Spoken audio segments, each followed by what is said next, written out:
यशस्वी जायसवाल जो आए रनआउट हुए हैं, उस रनआउट में क्या यशस्वी जायसवाल का खुद का गलती था या फिर विराट कोहली की वजह से यशस्वी जायसवाल रनआउट हुए?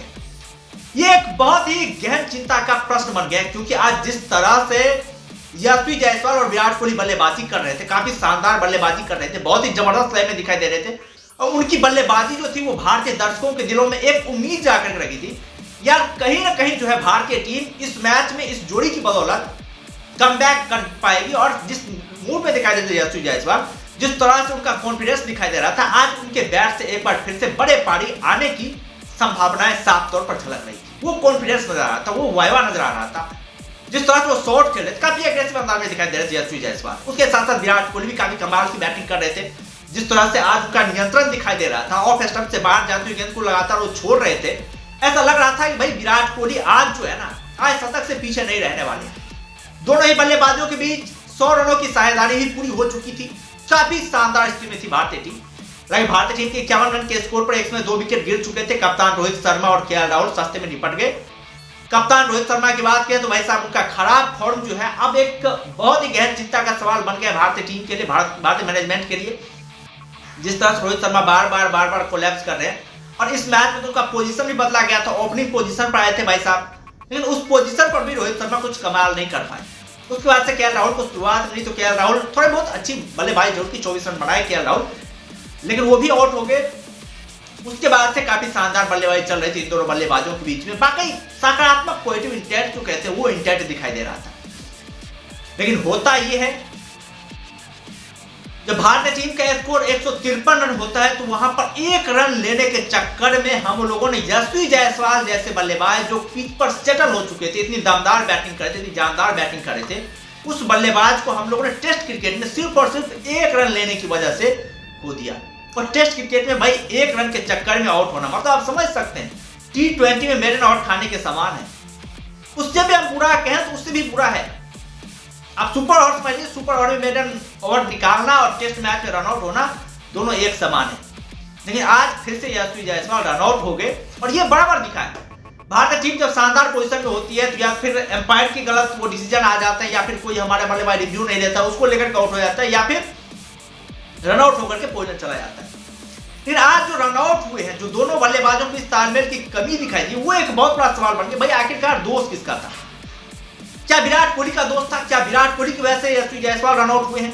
तो हाँ गुरु, इसका साफ साफ जो आंसर कहा जा सकता है, जिस तरह से दिखाई देता है, तो विराट कोहली की जिम्मेवारी साफ तौर पर बनती थी कि भाई वो यशस्वी जायसवाल को पूरी तरीके से मना कर देते यदि रन नहीं था वहां पर। तो पहले तो विराट कोहली क्रीज से बाहर निकल जाते हैं रन लेने के लिए, फिर जब यशस्वी जायसवाल पूरी तरीके से इधर आ जाते हैं फिर विराट कोहली अपने क्रीज में चले जाते हैं। जहां पर हम लोग साफ तौर पर कह सकते हैं कि भाई कॉल जो था विराट कोहली का था कि भाई साहब उन्होंने कॉल पूरी तरीके से कर दिया था यशस्वी जायसवाल को, भाई रन लेना है।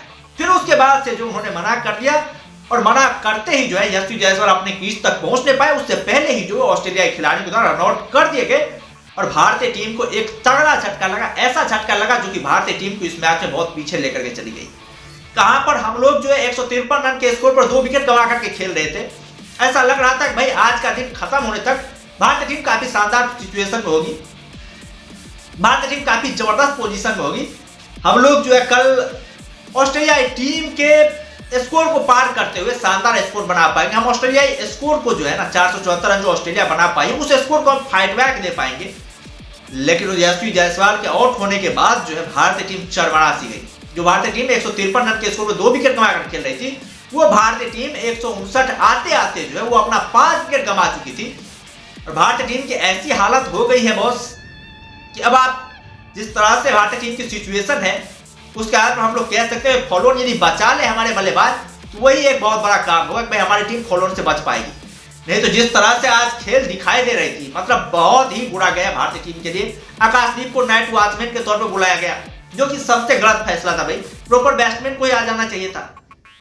आकाशदीप को इस उम्मीद के लिए भेजा गया कि भाई आज का दिन कैसे तैसे करके वो रोक ले, लेकिन उसका भेजना नाइट वॉचमैन को भेजना बहुत ही बुरा डिसीजन रहा। आकाशदीप पर जो उम्मीदें की गई थी बैटिंग को लेकर के, उस उम्मीद पर भी आकाशदीप पूरी तरीके से नाकामयाब हुई। पहले तो गेंदबाजी में भाई साहब पूरी तरीके से नाकामयाब हुए, 2 विकेट लिए।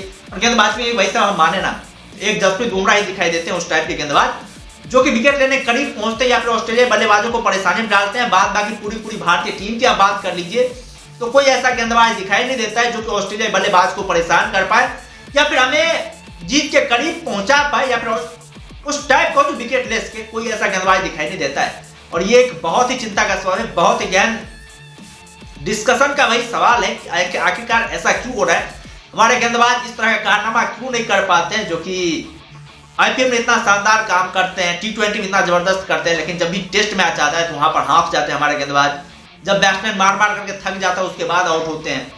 इसको थोड़ा सुधारना पड़ेगा। और बैटिंग में भी हमारे बल्लेबाजों को, अभी जो 3-4 बल्लेबाज हैं, उन बल्लेबाजों को कम से कम भाई एक शतक तो आने ही चाहिए, तभी जाकर हमारी टीम की स्थिति सुधरेगी। या फिर वो ऋषभ पंत लगाए, ऋषभ पंत की भी हालत वही रही है। पूरे टेस्ट सीरीज की बात करें, भाई जडेजा ठीक ठाक पारी खेली थी पिछले मैच में, भारतीय टीम के संकट मोचन बन करके निकले थे। वशिंगटन सुंदर से भी उम्मीदें होगी, नीतीश कुमार रेड्डी से भी उम्मीदें होगी। खैर देखना बड़ा दिलचस्प होगा कि हमारे बल्लेबाज किस तरह से जो है बल्लेबाजी कर पाते हैं, किस तरह से भारतीय टीम जो यहाँ से संभल पाती है। खैर तुम लोग क्या कहना, यशस्वी जायसवाल और विराट कोहली के रनआउट को लेकर इसमें दोस्त किसका था? क्या विराट कोहली का दोस्त था या फिर यशस्वी जायसवाल का दोस्त था? वो अपना राय जो है कमेंट में जरूर लिखना। हमारे दृष्टिकोण से तो पूरी तरीके से विराट कोहली ही दोषी है इस रनआउट की।